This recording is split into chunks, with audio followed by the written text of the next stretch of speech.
Bom dia, boa tarde, boa noite, gente. Bem-vindos a mais um encontro de estudos humanistas, né? Hoje aconteceu um pequeno atraso devido a emergências, né, do Fernando, mas contaremos com a participação da Érica, facilitando para a gente a primeira parte da aula de 26 de fevereiro de 1975. Érica, por favor, sinta-se à vontade. Bom, gente, vocês estão me ouvindo? Boa tarde a todos. Tudo bem? Tá. Então, é, nessa parte eu achei muito bacana. Eu peguei, Guilherme, porque eu já tinha lido quando você falou, tá precisando de alguém para apresentar. E eu li a aula inteira, né? Mas a gente pode discutir, ou enfim. Eu achei muito bacana porque a visão do Michel Foucault com relação à mudança de paradigma entre o corpo, né, o que era corpóreo até então, e o que era, vai entrar mais ou menos ele vai, né, fazer uma explanação da relação do corpo, quando que o corpo, o distúrbio corporal, né, o que era dado no corpo, acontecia visivelmente, passa a ser algo do mental, vamos dizer assim, né, usando as minhas palavras, não as palavras do Michel Foucault. Então, nessa aula de 26 de fevereiro de 75, ele começa trazendo referências das feiticeiras, né? A gente está trabalhando, né, a questão da qualificação da doença mental, né, nos anormais, enfim. E aí ele vai fazer uma correlação, vai em busca, né, aquela arqueologia que ele costuma sempre fazer, da onde que vinha e como é que dava, né, a qualificação da doença no corpo. E num primeiro momento ele vai buscar nas bruxas, né, na feitiçaria, no que a gente já ouviu dizer da Idade Média, né, e esse fato ele vai dizer que era a carne, ela não, o que acontecia com as bruxas, com as feiticeiras, era algo que não triangulava. Então, as feiticeiras, elas faziam um pacto com, né, abre aspas, né, com algo do maligno, do demônio, enfim, e elas, com esse pacto, elas conseguiam um poder, né, então ela não tinha nada no corpo, né, ela a carne dela, como ele vai dizendo, essa divisão, ele vai tentando fazer a divisão do corpo e abre aspas em mente, né, enfim, é algo que não é confessável, ou seja, ela faz esse ato, esse ritual de uma maneira que é apontado a ela que ela faz esse ritual, né, ela não se confessa no corpo que ela tem esse ritual, né, e aí a própria imagem que a gente tem mesmo das feiticeiras e do mundo Wicca, né, do mundo ali da Europa ocidental, é daquela senhora ou mulher que mora sozinha na floresta, em altas montanhas, ou mais longe da cidade, em área rural, que tem acesso a plantas, né, enfim, e a gatos, né, que são animais. A gente tem essa visão, aí eu não estou falando do Michel Foucault, não, eu estou só citando, porque a questão era que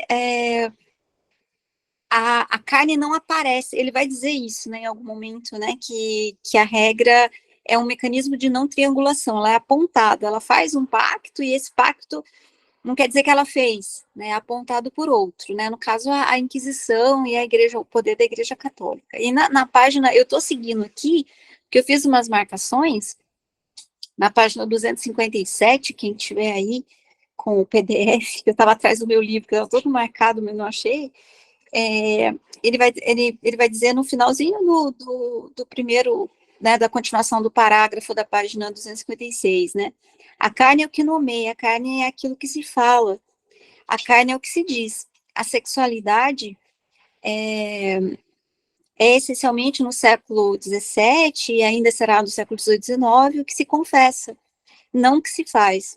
é para poder confessá-la em boas condições que se deve, além do mais, calá-la em todas as outras. Ou seja, ele está trazendo também a questão da sexualidade, do que mais tarde Freud traria como a histeria, mas ele traz a problemática da sexualidade perpassando pelo corpo da mulher, né, da feiticeira aí. Aí, o que ele diz muito claramente? Tem uma não confissão, né? Não é o demônio, vamos colocar assim, né? Como ele coloca, né? Enfim, ele não aparece, ele é apontado, então não tem uma confissão. E aí ele vai dizendo, ele volta para falar dessa questão da feiticeira, né? Porque a gente está numa época que ele está fazendo essa arqueologia do século XIV, XV, XVI e XVII, e que o pano de fundo é uma população rural, né? E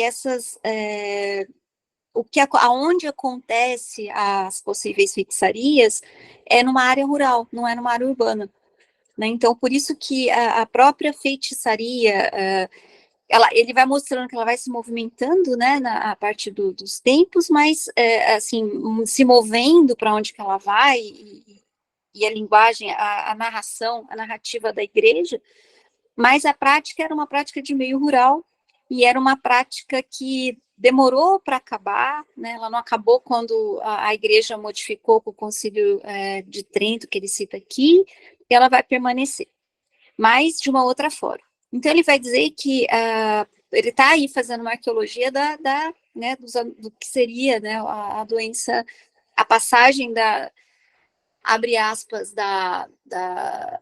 do poder divino, né, do poder da igreja para um poder da medicina, vamos dizer assim, né? E aí ele começa a colocar também, na página 259, que a cristianização da Europa, ela aconteceu sim, só que ela não foi de uma maneira, como que eu posso dizer, de uma maneira incisiva, porque realmente nesses rincões da Europa, Islândia, né, nos lugares mais afastados, ainda existiam as chamadas feiticeiras, mas de modo geral, a feitiçaria. Mas de modo geral, a feitiçaria, ele fala, né, que é um fenômeno periférico. Eu achei isso tão interessante, eu não tinha lido isso depois, quando eu fui pensar aqui né, para apresentar. É interessante que a feitiçaria é de mulher e é um fenômeno periférico, gente. Isso eu fiquei assim, uau, né? Se a gente trazer para os dias de hoje, né? O quanto isso, o quanto era incisivo a igreja questionar que era o poder da época, a mulher periférica, né? Enfim, isso é recolocado de alguma forma, enfim, tá. Então ele vai dizer na página 259 que a cristianização ela não pegava, né, não pegava toda a Europa Ocidental, e por isso que a Inquisição ela trabalha para mais no perímetro urbano do que no rural, e por isso que ainda existiriam essa feitiçaria, né, porque ela permaneceu de alguma forma. Aí ele vai dizer que no final, quando acontece a Inquisição, esse fenômeno do corpo na feitiçaria, que é apontado por outro, né, que é apontado pela igreja, ele passa, no final do século XVIII, né, 17, 18 para o 19, ele passa para o fenômeno da possessão, mais do 18 para o 19. E o fenômeno da possessão, o que ele coloca, o que eu entendi, né, que ele coloca que nesse concílio, a igreja meio que apagou a história da Inquisição, da feiticeira, que era uma mulher periférica, e apareceu a mulher sob possessão demoníaca, né? Que então sai de um tipo de aparência do desconhecido, né? Enfim, para um outro tipo de aparência. Tá. E aí essa possessão, ela já é o que ele vai colocar, né? Que é uma coisa, é um fenômeno urbano muito mais que rural. né? E ele é um fenômeno do acontecimento, e aí eu estou na página 260, que ele vai dizendo que precisa de uma triangulação entre a mulher que é possuída pelo demônio, é o corpo dela que diz muito, ou seja, na feitiçaria ela é apontada e ela é calada, ela não fala, muitas vezes é o que ele está dizendo, né? A gente sabe pelos livros de história que as bruxas, as feiticeiras, elas não podiam falar, né? Elas eram caladas. E na possessão demoníaca, as mulheres falam, e ela triangula com um poder, que é um poder, sei lá, maligno, do demônio, enfim, e com alguém que não é alguém apontando, então tem alguém apontando, ela triangulando com o maligno e ela apresentando isso. Então muda de fase, né? Muda de ocorrência, vamos dizer assim, né? E ele vai colocando esse desdobramento, né? Nessa arqueologia da doença mental, vamos dizer assim, né? E aí ele coloca que sempre o que está, ele tenta dizer no finalzinho do capítulo, mas eu vou trazer um pouquinho agora, que o que está por baixo disso é a sexualidade. Então sempre tem algo aí do não e do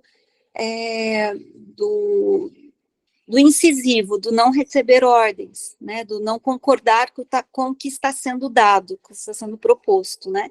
Aí ele vai dizer muitas vezes que, enfim, na página 263, né, ele coloca que a feitiçaria, diferentemente da possessão, né, ele abre aspas para dizer que é uma troca, né, que fala, tu me dás tua alma, dizia Satã, feiticeira, e eu te dou parte do meu poder, então é uma troca, né. Na possessão demoníaca, que ele coloca, é o contrário, não tem um pacto, não tem uma troca, né, é algo da do não consensual, vamos dizer assim, né, do não consensual com esse pacto selado com esse demônio, com essa coisa diabo, essa coisa estranha. Ele usa a palavra diabo mesmo em vários parágrafos aqui do capítulo. E aí ele vai dizendo que a possessão é diferente, porque ela não é algo de uma, como é que se diz, eu recebo o teu poder e eu vou trabalhar com o teu poder em prol de mim, da minha causa. Não, é uma coisa de uma batalha, algo do não poder.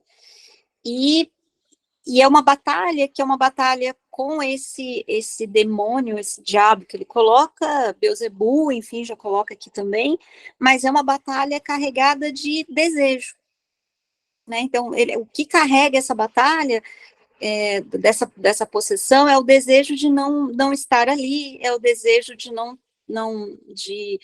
ter aquele tipo de roupa, ou não estar na igreja. E é muito interessante que o pano de fundo que ele coloca da possessão, geralmente são as freiras. Ele vai citar alguns lugares aqui da França onde aconteceram, né, acredito que são conventos que aconteciam a possessão demoníaca, né?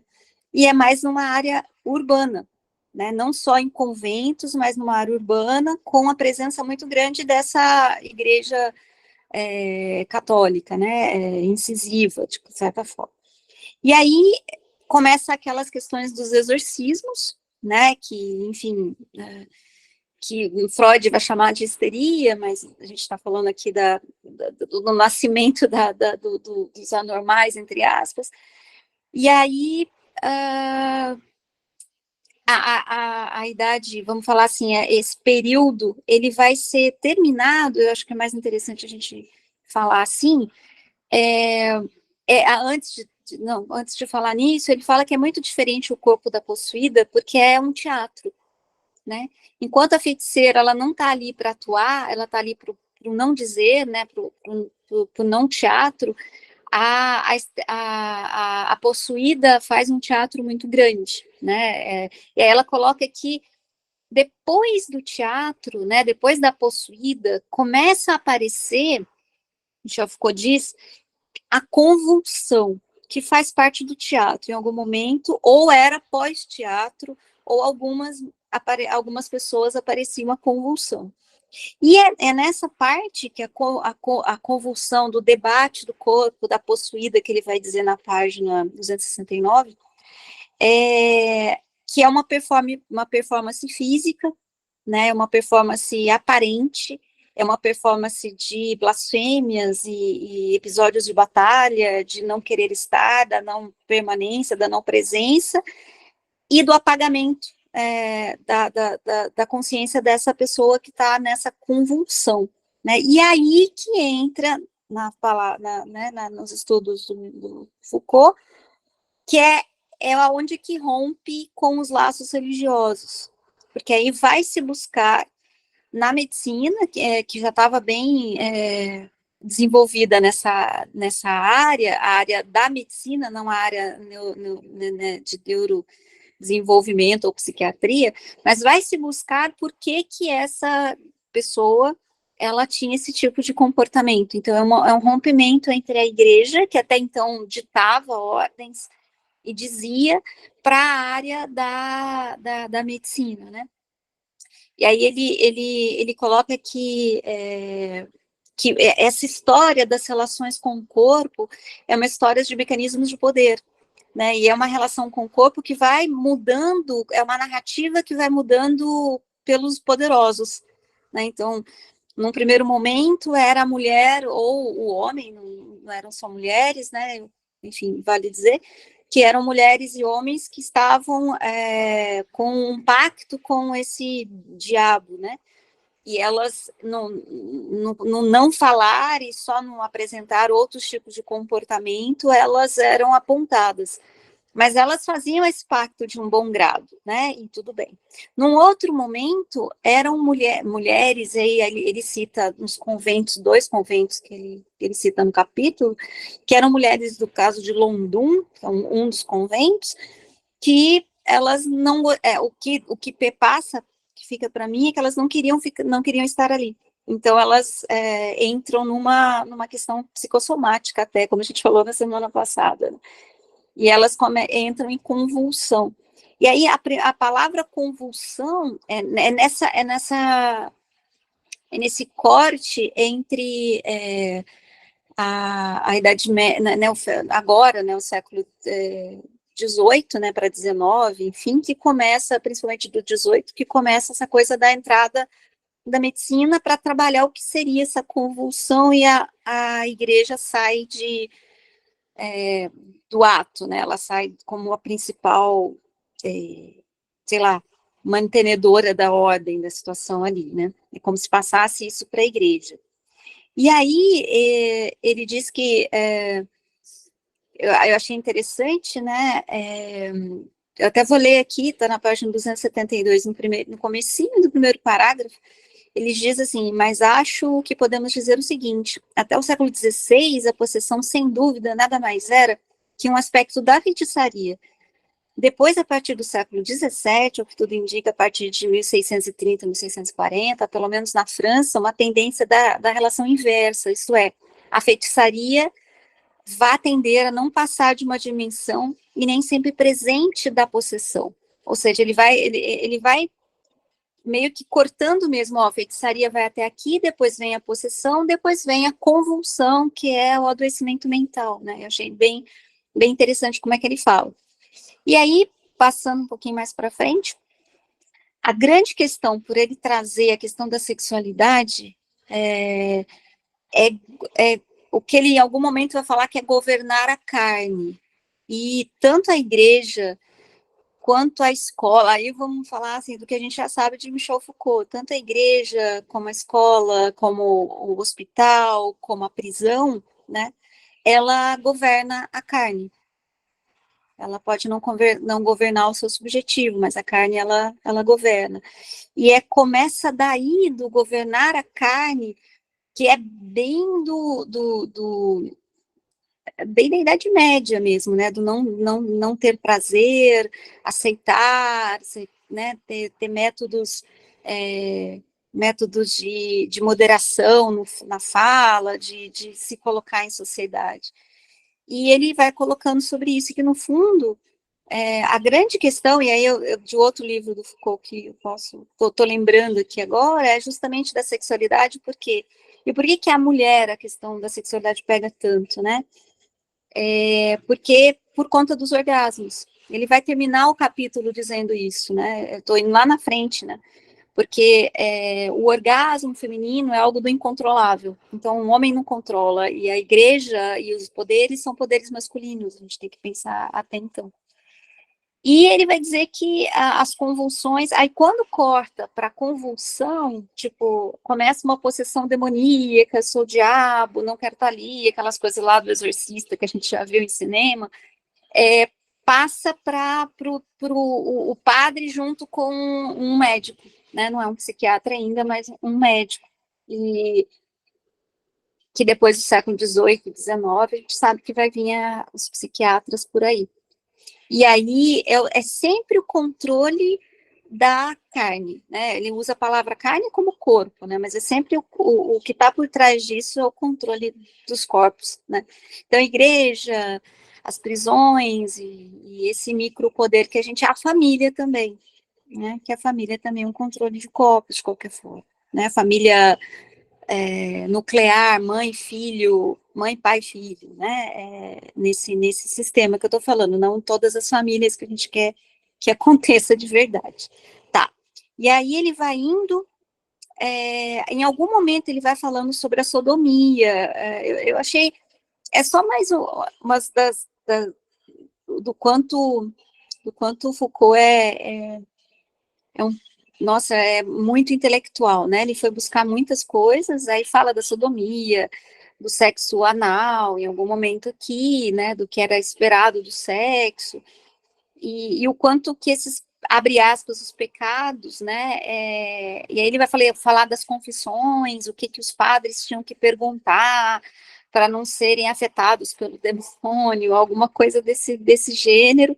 Né, o que pode perguntar, como é que pode, né, na questão do controle dos corpos, e isso já acontecia desde a Idade Média, né, então sempre veio esse controle dos corpos na história da sexualidade, também do Foucault, e na história das doenças, abre aspas, né, doenças mentais, fecha aspas. Aí ele vai dizer também, isso que eu estou falando para você está na página 276, 277, e como adquirir como ele foi lá no Concílio de Trento para ver como é que era feita essa confissão, enfim, para saber sobre isso, e justamente o controle dos corpos. E aí, é o que eu estava tentando explicar tudo isso, eu vou abrir aspas para ler um pedacinho na página 280, que ele vai falar o seguinte, o primeiro parágrafo da página 280, esquematicamente, podemos dizer o seguinte: tinha-se apelado para a medicina e para os médicos no momento dos grandes episódios dos processos de feitiçaria, mas precisamente contra o poder eclesiástico, contra os abusos da Inquisição. Foi, em geral, o poder civil, a organização da magistratura, que tentou inserir a questão médica no caso da feitiçaria, mas como moderação externa do poder da igreja. Agora é o próprio poder eclesiástico que vai apelar para a medicina para poder se libertar desse problema, dessa questão, dessa cilada, que a possessão arma para a direção de consciência, isso que foi estabelecida no século XVI. Então, quando a igreja vê que não dá conta, ela apela para a ciência, né? Enfim. Aí ele vai dizer que a gestão do corpo era uma gestão da igreja, passa para a gestão do corpo, passa para a gestão do corpo físico para a medicina, mas da moral continua com a igreja, até hoje, né? Então não tem muito o que dizer. E aí ele vai fazendo esse processo de como que vai chegar, e aí eu praticamente estou terminando, no modelo do que ele vai chamar de histeria e epilepsia, né, que é o modelo do Charcot, né, já no final aí do século XIX, não, no metade do século XIX, e aí eu já estou na página 282, que ele vai dizer o seguinte, que é quando a igreja começa a tirar o poder da justiça, né, porque aí lembrando que a justiça, ela sempre trabalhou com, o Estado nunca foi literalmente laico, né, E a justiça sempre trabalhou para essa igreja. Mas quando a igreja viu que não dava conta de entender a convulsão, que era um fenômeno mais complexo, aí entra a medicina para entender o sistema nervoso, que ele chama de sistema nervoso mesmo, entre aspas, e a patologia, que começa a caminha junto, né, aos estudos da medicina e da doença de nervos, né, que ele vai dizer, com essa saída do controle dos corpos, entre aspas, da prioridade da igreja. Então, ela passa para a moral, passa para uma prioridade moral, e a medicina passa para o controle dos corpos. Né? Não só a medicina, porque a gente sabe que controle dos corpos, como eu acabei de falar, tem a ver com hospital, horário, escola, né? É um controle, a docilidade, né, dos corpos. Bom, enfim. E ele traz aqui mais ou menos isso também. Aí ele meio que traz as duas coisas ao mesmo tempo, né? Que a evolução da medicina ajudou para que ela, né, pegasse esse controle dos corpos, de certa forma, e fosse entregado a ela, mas não o controle moral. E a convulsão vai ser a primeira neuropatologia a ser estudada, né, por Charcot também, né, em 1950, devido a esses processos do que ele vai chamar de estereoepilepsia, né, do que ele dá esse nome, né, que é o que vai ser chamado, que é um protótipo da loucura, né, então a convulsão é o protótipo da loucura. Então aí a gente já está entrando, né, na doença da psiquiatria mesmo, né? E é o que ele está tentando trazer para a gente. E é interessante que é uma psiquiatria feminina, né? Ele traz aqui muitas vezes a feiticeira, a possuída, sem querer, o ato falho dele não é a gente sabe que tem o feiticeiro, o possuído, mas geralmente é né? Então é uma docilidade, o controle dos corpos, principalmente das mulheres, e aí tem a ver com a sexualidade, né, que o prazer feminino é o orgasmo feminino para algumas mulheres são múltiplos, né, e para os homens não, o controle é muito mais visível, né, então com enfim, toda essa questão, ela começa justamente do ponto de, enfim, de uma questão feminina, né? Eu não vi ele citando nenhum homem aqui, é sempre mulheres. Mas, enfim, tem homens, sabemos disso. E aí ele vai dizer que os fenômenos que ele coloca na página 284, e aí abro aspas para a citação dele, porque cada vez mais que os médicos faziam uma análise da convulsão que eles estavam fazendo, era ao mesmo tempo para tentar mostrar o quanto os fenômenos de feitiçaria ou de possessão, na verdade, não passavam de fenômenos patológicos. Aí é a patologização dos corpos a partir do século XIX mesmo, né? Aí Salpêtrière, Charcot, aí entra tudo que a gente já conhece um pouco dessa medicina da né, psiquiatria patologizante. E ele fala que é o discurso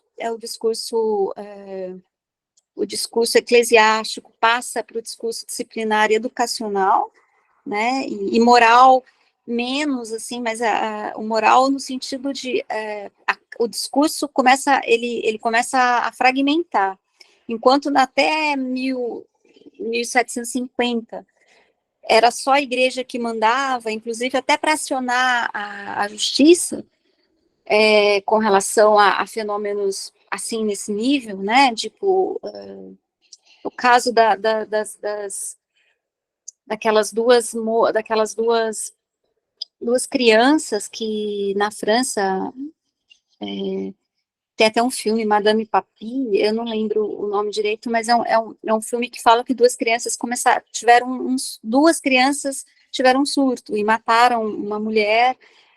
E, enfim, foi um dos casos do Freud, só que eu não me lembro, mas acho que é Madame Papi mesmo. E aí ele vai dizer que até 1750, a igreja condenava juntamente com a justiça, ela acionava também a justiça.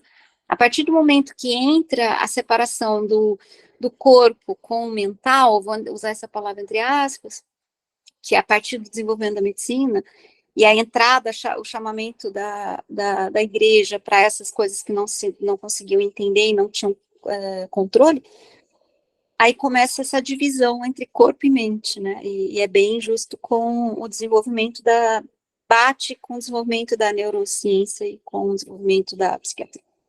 E aí ele vai dizer que, no finalzinho, ele diz que, por fim, no âmago de tudo isso estavam os distúrbios carnais, no fundo a sexualidade, o desejo, né, ou a demanda deles pelo corpo vigiado e pela masturbação, enfim. E aí ele fala que vai falar no próximo capítulo sobre isso, que é o finalzinho aqui. Mas é bem interessante, porque é uma perturbação, acaba sendo, né, colocando como ele passa para a psiquiatria, a feitiçaria, que era algo do normal, né, as mulheres sempre mexiam com mulheres e pessoas, principalmente mulheres, na Idade Média, ou como aqui no Brasil, na Idade Média brasileira, com os povos originários, as mulheres cuidam das ervas, as mulheres cuidam da medicina, né? E o quanto que isso, só de você cuidar ou saber curar, o quanto que isso era colocado como algo do demônio, né? Da feitiçaria.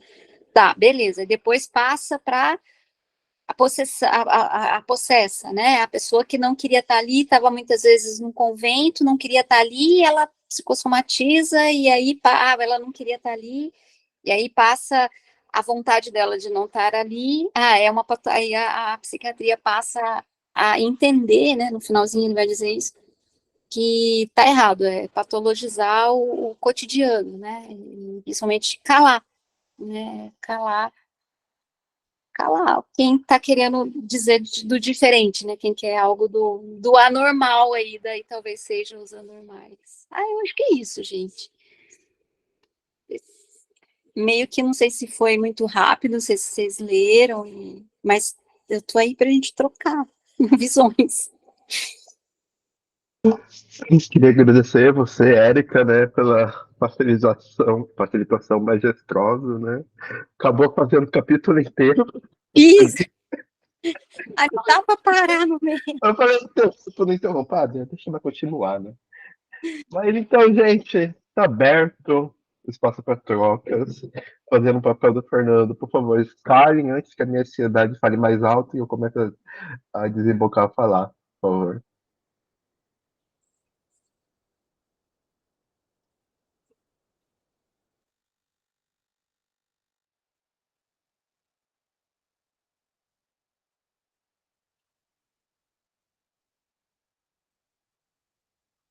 Sei que o Foucault é muito bom.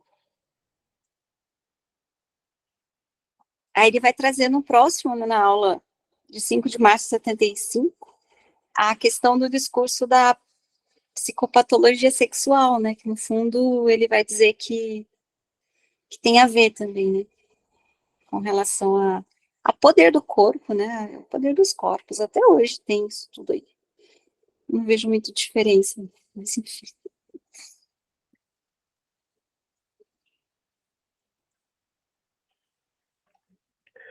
Eu gostei bastante de ler esse capítulo, né, porque ele discorre, né, sobre a governabilidade do corpo, né?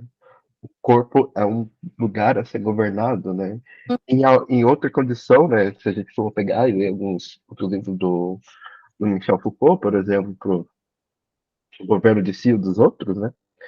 Ele vai citar que o papel do Estado não é governar o território, o papel do Estado é governar a sua população. Né? Dessa maneira, quando a gente pensa a continuação do papel da carne anormal da religião para a medicina, é apenas uma especificização da governabilidade. Né? Você passa a agir dentro de categorias específicas daquilo que deve ser o controle sobre o corpo e sobre a carne. Né? Dessa maneira, né, a ciência psicológica, psiquiátrica, é uma mera continuação da religião, né? Porque ela dita a moral, ela dita a regra, ela dita a norma, né? Até eu vou fazer uma ironia, gente. É lógico que a ciência é uma dita moral, né? Hoje em dia todo mundo tem que ter responsabilidade afetiva, né? Inteligência emocional, tem que seguir as regras, né, do nutricionista, né? No médico, uma vez a cada 6 meses, né? Olha aí, moral. Moral é regra, gente. É regra de convívio, né? Isso não é ruim, isso não é bom, né, gente? Isso é apenas uma maneira da disposição do poder que é necessária para que se tenha uma sociedade civilizada, né? É apenas necessário, né, estar ciente de que isso é uma forma de governabilidade, né? Mais do que qualquer determinação de uma observação claramente científica, né? Mas sim uma forma de exerção de poder, que também é ciência, né? Mas deixa eu falar, porque eu também adorei ler o capítulo, mas faz muita. É tão interessante isso que a gente não está acostumado a discutir, é legal ter esses momentos de discussão sempre, que o poder que o médico tem, né?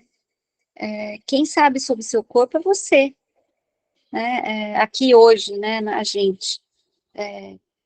Quem sabe sobre o meu corpo sou eu, não é o médico. E muitas vezes as pessoas mais simples ou pessoas com menos conhecimento, elas vão até o médico para o médico dizer o que elas têm, não é? Não sei se vocês já viram isso.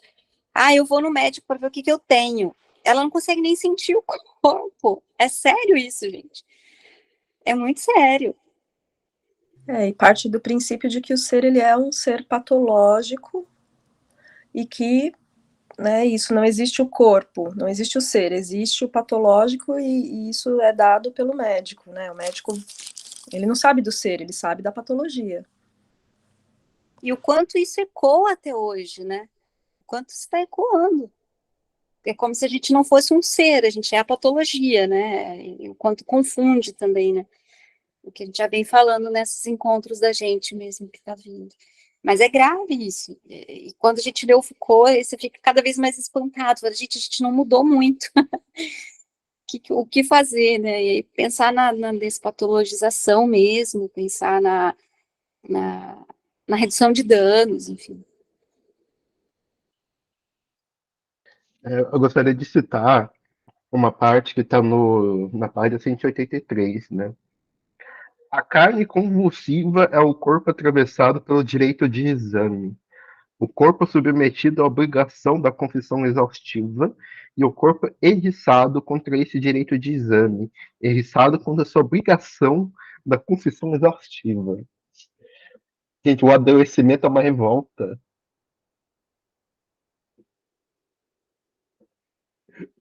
Eu acho que isso é algo de uma riqueza que, convenhamos, Freud já percebeu isso, né?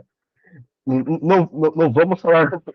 O Freud tem seus problemas, mas Freud foi o cara. Não podemos negar essa herança, né? E até porque, desculpa, Gui, pode falar. Não, o corpo se revolta, a pessoa se revolta, né? A governabilidade estabelecida, né? Mas ao mesmo tempo a gente também pode pensar, né? Quanto o próprio tratamento ele é uma tentativa de se silenciar a revolta, né? Porque convenhamos, né, gente? O que se faz hoje em dia dentro de uma psiquiatria, dentro de uma psicologia, do que se não combater sintomas, né? Ao invés de se perceber que esses sintomas dizem respeito a um certo tipo de governamentalidade opressiva, né? Dessa maneira, né, quando a gente trata uma pessoa, né, dos cânones da ciência, né, a gente está silenciando a possibilidade de transformação do mundo, porque ela vai melhorar. Se ela vai melhorar, ela deixa de ser revoltada, né? O corpo silenciado, né? Isso é talvez de um romantismo meu enorme. E ninguém quer viver sobre a égide do sofrimento eterno, né? Mas se vive sobre a égide do sofrimento eterno porque o mundo é um horror de se sofrer, né? Viver não tá fácil, nunca foi fácil, hoje em dia está muito pior. Porque nós não temos apenas, né, o sofrimento patologizado, nós temos a saúde como exigência. Dessa maneira, né, nós não temos saída literalmente, né? Porque você não pode estar doente. E por você não poder estar doente, você tem a saúde como exigência. Né?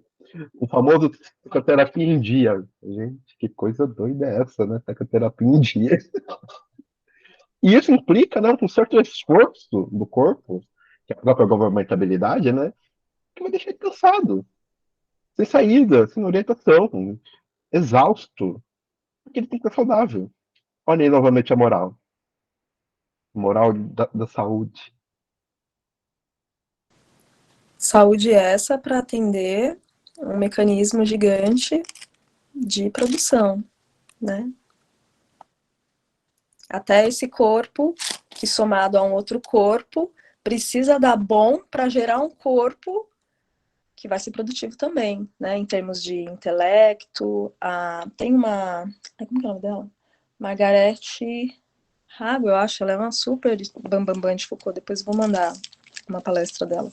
E ela fala isso, que até na questão da união, você escolhe alguém que tenha talvez os mesmos atributos físicos que você, para poder produzir um ser que vai atender ali algumas necessidades para poder ocupar um lugar de pertencimento dentro daquela classe e ordem econômica.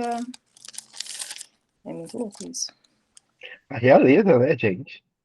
Exatamente, a realeza.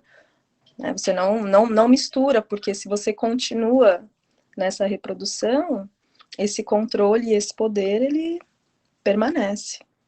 Mas você já assistiu Gataca? Qual? Gataca. Ataque G-A- não. Gattaca. Gataca. É literalmente um filme sobre manipulação de cromossomos. Né? No filme, passa-se a parar de ter nascimentos naturais, né, que são a concepção feita através do sexo, para ter a concepção através de laboratórios. Lá, os genes das crianças são selecionados, né, para ter a maior possibilidade de viver. E no momento que as crianças nascem, já tem todo o histórico de desenvolvimento de patologia que ela pode ter, não. Né? No caso, o protagonista é um bebê que dito nascido de amor, porque ele nasceu de sexo normal, sem passar pela intervenção medicalizante, né? No momento que ele nasce, diz que ele tem, sei lá, 70% de desenvolver esquizofrenia, vai morrer aos 40 anos com ataque cardíaco, vai ter visão baixa, vai ter tendências alucinatórias. O cara nasce com a certidão de morte. A certidão de morte com a especificidade daquilo que ele vai acarretar. Nisso a gente vai falar sobre a discriminação que ele sofre, coisas e tal. A gente está caminhando a eugenia 2.0 em nome da saúde, né? Aqueles exames que a gente está fazendo de ancestralidade, né, para descobrir onde nós vemos que doenças que vão ser criadas, a gente não é nada mais do que um catálogo genérico. Depois, qualquer fazer um negócio desse, você precisa não ler o que está escrito no termos e condições, né?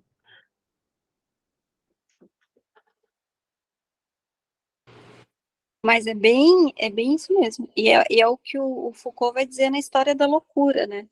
Que o poder da igreja, né, o poder moral, ele passa para o poder psiquiátrico, né? E é um poder muito grave, muito pesado até hoje, num nível grande mesmo, porque o poder psiquiátrico hoje te dá a condição de moralizar a família, né? É o que você está dizendo. Quem que vai dosificar os copos, quem que vai, se você está com depressão, vai voltar a tomar um remédio, vai voltar a entrar no mercado capitalista, voltar a ser, abre aspas, normal. Quem vai te proporcionar isso? O psiquiatra. Quem te proporcionava isso na Idade Média? A igreja, né? A igreja cristã, né? No caso católica, né? Mas hoje é o psiquiatra mesmo, e o poder que eles têm, daí mesmo o próprio Foucault dizendo, né, do poder psiquiátrico, né, da história da loucura, do quanto que é uma maneira moral também, né, a medicina é moral, porque a gente sabe que hoje em dia, aí falando uma coisa muito desses dias que eu estava trabalhando com isso, a gente não levanta para nada. A gente tem controle remoto para tudo, está tudo na mão. E está aumentando muito o índice de massa corpórea, né, da população mundial. Né, tem estudos sobre isso mesmo acontecendo. E você chega no médico, ele olha lá aquele índice de massa corpórea do século XIX e fala, nossa, você está com sobrepeso. Aí, como é? Não, mas porque você está gordo, porque você tem que diminuir, porque dá, quer dizer, ou seja, ainda está muito pesado, né? E além, nem querendo falar do poder psiquiátrico, como mesmo diz o Foucault, da questão judicial, né? Se você tem um CID na justiça, saiu a igreja e entrou o poder psiquiátrico, porque se você matou alguém, isso é absurdo, mas enfim, não vou nem falar de bolsonarista, chutou alguém ou fez alguma coisa errada, entra com um CID psiquiátrico, muitas vezes, a justiça passa a mão, né? Ah, mas ele estava louco, ele estava sob poder de drogas psicotrópicas, e aí a gente tem um mundo que a gente tem aí também.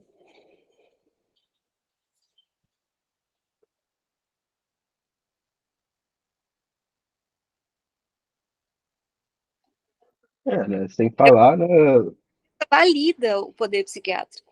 Ela validava o poder da igreja, como diz Foucault, há muito tempo, e ela passou a validar, no lugar da igreja, o poder médico, e hoje é o poder psiquiátrico, o poder médico em geral, né? Mas na questão moral, porque o psiquiatra é que vai analisar se você está com depressão ou não, se você está sendo um funcional para o mercado de trabalho ou não. Olha o poder, gente. O psiquiatra atesta. Ele Com base comprova. americanizado, não tem base em populações, por exemplo, ameríndias brasileiras. Falando de populações ameríndias, eu tenho um professor que, meu supervisor, ele é uma pessoa extremamente sarcástica. Assim, e eu lembro claramente numa aula que ele disse pra mim que quando os europeus invadiram a América, eles trouxeram com eles a esquizofrenia. Né? O que ele quer dizer exatamente é o seguinte, né? A doença mental, ela é considerada doença a partir do seu contexto sociohistórico. Uma pessoa que tem alucinações dentro de uma população ameríndia, ela é chefe de. Ela é xamã, ela é contato espiritual, ela faz toda uma ligação Contato com os dois mundos, o mundo espiritual. contato com dois mundos, né? A pessoa, a pessoa não vai estar sofrendo nesse contexto. Porque todo o adoecimento dela, né, vamos colocar dessa maneira, está coligado junto com o convívio natural dela. Ela é bem recebida, ela tem o seu papel dentro daquela estrutura. A questão nossa, né, é que o adoecido na nossa sociedade é um improdutivo. Isso ele é passivo de toda e qualquer intervenção para A, botar ele ser produtivo e B, deixar os outros serem produtivos. Né? Esse ponto que o Guilherme trouxe agora, eu achei legal que eu estava relendo o Vigiar e Punir, e me parece que, assim, vários estudiosos franceses lá, quando estavam escrevendo as plantas dos hospitais psiquiátricos, eles admitiam que estavam sobre a presença de um espírito outro que estava acompanhando ele, tipo, uma brisa de alucinação clara, assim, muito monstra, que aí ele usava uma pena mágica lá e aí fazia o telhado com tantas telhas, porque significava que os espíritos anjos iriam estar por perto. Chapadão, né? Então, sei lá, isso daí que o Guilherme trouxe é legal, né? Porque o índio alucina e é esquizofrênico. Francês alucina, ele está sobre o envio dos espíritos, e Allan Kardec explica.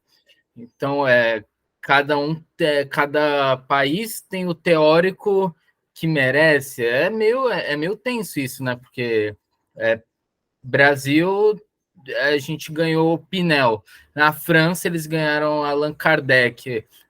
Mas aí a conta não bate. É meio tenso mesmo.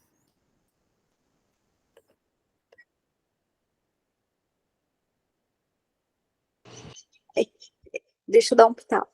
É que, na realidade, bom, a doença mental, ela foi criada, né, em Charcot, todos esses nomes clássicos da história da psiquiatria. E é uma doença realmente, que o Guilherme tem razão, ela veio para cá como narrativa, né, como contexto, com os espanhóis. Né, os índios, né, os ameríndios, vamos falar assim, a população nativa, não era doença. Você ter uma alucinação, você é induzido a isso quando você toma ayahuasca. Você é induzido a isso quando você fuma, você cheira rapé. Você é induzido a entrar no mundo dos espíritos. Então é uma outra lógica. Totalmente outra lógica. E aí vem a lógica colonizante da Europa, e fala, não, esse aqui é um índio, ele está, sei lá, usando as plantas de poder dele, e não, ele está esquizofrênico. Não, ele está usando as plantas de poder dele. Né? E aí daí que vem essas questões que a gente coloca, né, da psiquiatria transcultural, né?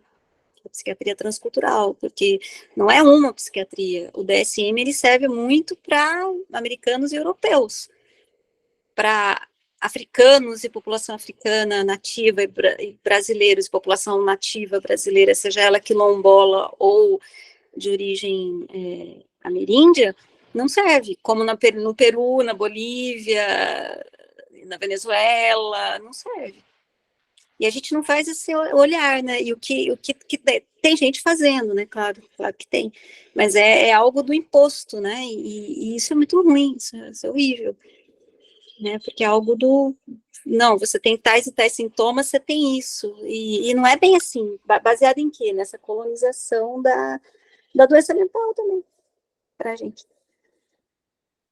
E a redução do mistério, né? Daquilo que você não pode controlar, então você reduz o mistério a algo que você pode colocar dentro de uma caixinha e eu posso controlar esse ser a partir disso, né? E aí é muito, muito ruim também, dentro da condição humana, você tirar a dimensão do mistério, né? O mistério, ele existe, ele tá aí.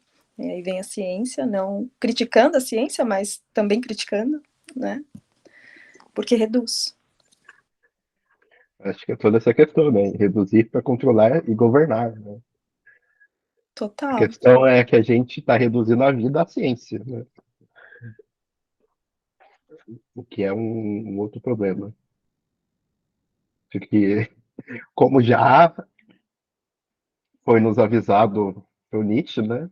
Estamos transformando a ciência em Deus, né? Aí complica as coisas. E a Ó, pergunta é qual ciência, né? qual ciência, né? A ciência europeia. Ou seja, nada mais justo, é uma mera continuação da religião cristã, né? Por isso que a gente tem uma ciência, né? Que é a verdadeira, porque nós temos um Deus, né? Deveríamos ter um Deus, né? Se viéssemos de uma tradição politeísta, né? Acho que estaríamos em outro local, né? Científico no momento. Eu só queria recomendar para vocês, né, a leitura de um livro muito bonitinho chamado Crazy Like Us, que é Louco como Nós, a globalização da psique americana, que é essencialmente um livro sobre isso. Como a partir da exportação do DSM, as características únicas das manifestações do adoecimento mentais foram desaparecendo. Porque as pessoas começaram a sofrer e tiveram seu sofrimento conformado ao DSM. Porque é assim que elas conseguem apoio e suporte do Estado. Né? Porque elas não podem falar qualquer coisa para o médico porque receber um tratamento, né? Dessa maneira. Né? No caso, quando você tem, por mais que esteja criticando o CID, o DSM, né, dentro da sociedade atual, ter um adoecimento dito psicológico, ele acarreta com você uma série de restrições da vida, né? E você precisa de um apoio do governo atual, né? Um apoio de aceitação da população ao redor, né? E isso você precisa se conformar com outra coisa, você não pode ser mais o excêntrico, né? Você tem que ser a pessoa esquizofrênica, conseguir receber esse apoio, né? Para ser esquizofrênico, você tem que preencher aquelas categorias, né? E de uma maneira ou de outra, a pessoa acaba se adaptando a isso, né? É o que a gente muito vê hoje em dia, né? O acesso livre às categorias diagnósticas, né? Faz a pessoa se conformar seus sofrimentos naquilo, para poder entender o apoio, né?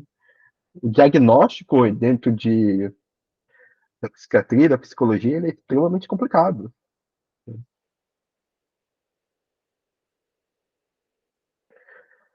Bom, gente, eu gostaria de saber algum mais comentário, algum mais relato de vivência que vocês gostariam de falar? Só uma dúvida, o livro é Crazy Like Us e ele tem uma versão em português ou não? Eu li em inglês, então eu não sei te dizer. Tá. Não, só por curiosidade. Eu posso procurar se tem uma versão em português, mas eu não sei. Procura aqui, Considero que não. procura aqui. Valeu. Tá bom. Gente, muito obrigado pelo tempo de vocês e até semana que vem com a Fabiana, que vai fazer a facilitação do nosso Isso, da parte do tudo capítulo certo. novamente. Obrigado, gente. Tchau, tchau. Maravilhoso o encontro hoje. Até mais. Tchau. Até mais. Tchau.